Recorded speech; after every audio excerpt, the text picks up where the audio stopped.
மங்களமாக இருக்கக்கூடிய இறைவன் அனைத்திற்கும் மங்களம் அருளக்கூடியவன். அவனுக்கு மேல் ஒரு மங்களம் இல்லை. அதனால்தான் அந்த இறைவனால் அந்த திருவருள் சக்திகளுக்கு அங்கே மங்களம் அருளப்பட்டது. அதாவது இந்த ஆதார சக்தி மாதர்கள் 7 பேருக்கும் மங்களம் அருளப்பட்டது. ஆகவே இனி எங்களுக்கு மக்களையும் தாருங்கள் என்று கேட்கின்றார். இந்த மக்களை தாருங்கள் என்று கேட்டவுடனே இறைவன் பரம்பொருள் ஐயா வைகுண்டர் என்ன சொல்லுகிறார் என்றால், அதாவது மாதர்களே, அந்தந்த திவசம் வரக்கூடிய காலத்தில் அதுவும் நடந்தேறும். அதுவரையிலும் நீங்கள் இங்கே அதட்டக்கூடாது என்று எம்பெருமான் கேட்டுக் கொள்ளுகிறார்.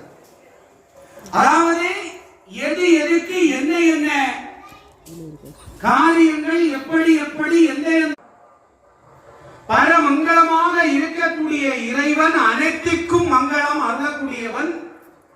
அவனுக்கு மேல் ஒரு மங்களம் இல்லை. அதனால்தான் அந்த இறைவனால் அந்த திருவருள் சக்திகளுக்கு அங்கே மங்களம் அருளப்பட்டது. அதாவது இந்த ஆதார சக்தி மாதர்கள் 7 பேருக்கும் மங்களம் அருளப்பட்டது. ஆகவே இனி எங்களுக்கு மக்களையும் தாருங்கள் என்று கேட்கின்றார்.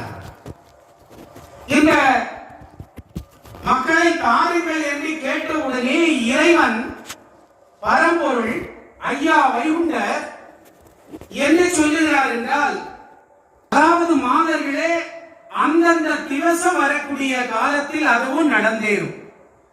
அதுவரையிலும் நீங்கள் இங்கே அதட்டக்கூடாது என்று எம்பெருமான் கேட்டுக் கொள்ளுகிறார்.